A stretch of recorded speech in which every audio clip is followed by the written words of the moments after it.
देखिए, पहली बात तो आज के जो देश के आर्थिक हालात हैं, जिस हालात में कि डॉलर मालामाल हो रहा हो और रुपया कंगाल हो रहा हो, आम आदमी के चौके चूल्हे सूने हो रहे हों, ऐसे हालात में उस महंगाई पर सर्विस टैक्स का तड़का लगाना निश्चित तौर से आज की परिस्थितियों में कतई ठीक नहीं है। और सर्विस टैक्स इससे पहले भी था, ऐसा नहीं है कि सर्विस टैक्स कोई इन्होंने नया लगाया है। जिस तरह से बढ़ाया है उसका रेंज बढ़ाया है, उसमें लोगों को शामिल किया है। निश्चित तौर से आज देश के आम लोग इस बोझ को सहने के लिए तैयार नहीं। एक तरफ पेट्रोल के दाम, डीजल के दाम, एलपीजी के दाम, आटा दाल चावल सब कुछ महंगा है। ऐसे हालात में और महंगाई का तड़का आम आदमी पर लगाना, आम आदमी को बुरी तरह से परेशान करना, आम आदमी को कहीं ना कहीं जो है वो महंगाई के और गड्ढे में झोंकने की कोशिश है। लेकिन जैसे ही यूपीए के घटक दल तृणमूल कांग्रेस ने इसका विरोध किया, खुद कहा है कि सर्विस टैक्स रेलवे में नहीं होना चाहिए। मुझे समझ में नहीं आता कि तृणमूल कांग्रेस जो है वो विपक्ष की भूमिका निभाना चाहती है सत्ता पक्ष की। अगर कैबिनेट में भी हैं और कैबिनेट के डिसीजन का विरोध तो कैबिनेट के अंदर कर देना चाहिए।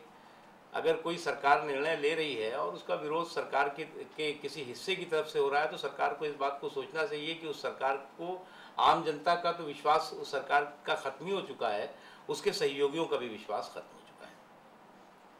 सर, उपराष्ट्रपति चुनाव को लेकर रणनीति भी तेज है, खासकर ये कही जा रही है कि कांग्रेस की ओर से 2-3 नाम आ रहे हैं, बीजेपी अपनी ओर से क्या? देखिए, राष्ट्रपति के चुनाव की प्रक्रिया चल रही है।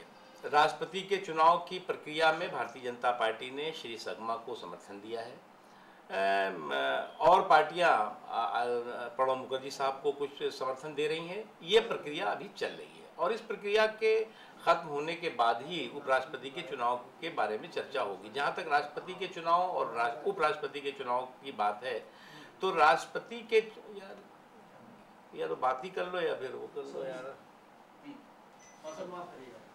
हाँ, बात चल रही थी कि वाइस प्रेसिडेंट पर बीजेपी का क्या रोक है? देखिए, अभी राष्ट्रपति के चुनाव की प्रक्रिया चल रही है और राष्ट्रपति के चुनाव की प्रक्रिया के बाद ही उपराष्ट्रपति के चुनाव के बारे में चर्चा होगी। जहाँ तक राष्ट्रपति और उपराष्ट्रपति के चुनाव की बात है, राष्ट्रपति के चुनाव का इलेक्टोरल कॉलेज बिल्कुल अलग होता है, उसके मतदाता अलग होते हैं और उपराष्ट्रपति के मतदाता बिल्कुल अलग होते हैं। इसलिए दोनों को एक साथ जोड़ करके न चर्चा की जा सकती है, न एक साथ जोड़ करके रणनीति बनाई जा सकती है। निश्चित तौर से उसके राष्ट्रपति के चुनाव की प्रक्रिया होने दीजिए और उपराष्ट्रपति के चुनाव की अधिसूचना, नोटिफिकेशन जारी होने दीजिए। उसके बाद चर्चा होगी कि क्या करना है बीजेपी को या एनडीए को। क्या उपराष्ट्रपति भी सर्वसम्मति सुना जाएगा या फिर? अभी इस बारे में जिस तरह का कांग्रेस पार्टी का राष्ट्रपति के मुद्दे पर रुख रहा, जिस तरह से कांग्रेस पार्टी ने आम सहमति या सर्वसम्मति बनाने के प्रयास के बजाय एक अहंकारी चेहरा दिखाया, तो इसलिए अभी ये उम्मीद तो बहुत मुश्किल है कि कोई आम सहमति या सर्वसम्मति बनाने की कांग्रेस पार्टी या सरकार कोशिश करेगी। लेकिन फिर भी अभी टाइम है, देखेंगे। एक सवाल और है कि आदर्श मामले में 3 मुख्यमंत्री अशोक चौहान, यशवंत राव देशमुख और सुशील कुमार शिंदे एक दूसरे पे आरोप लगाते घूम रहे हैं और सबका कहना है कि वो खुद निर्दोष हैं और सामने वाला दोषी है। तो आखिर ये एक दूसरे पर दोषारोपण जो है, ये किस बात की तरफ इशारा कर रहा है? देखिए, असल में भ्रष्टाचार के भानुमति के पिटारे में बहुत से भ्रष्टाचार के महारथी बैठे हुए हैं। अब इस घोटालों का गुरु घंटाल कौन है और भ्रष्टाचार का भागीदार कौन है, ये आपस में झगड़ा हो रहा है। लेकिन ये बात सही है कि इस घोटालों के गुरु घंटाल और भ्रष्टाचार के भागीदारों का, भ्रष्टाचार के भानुमति का पिटारा कांग्रेस पार्टी का ही है। और ठीक है, एक दूसरे पे आरोप प्रत्यारोप लगाने की बात अलग है, लेकिन इसमें बचेगा कोई नहीं।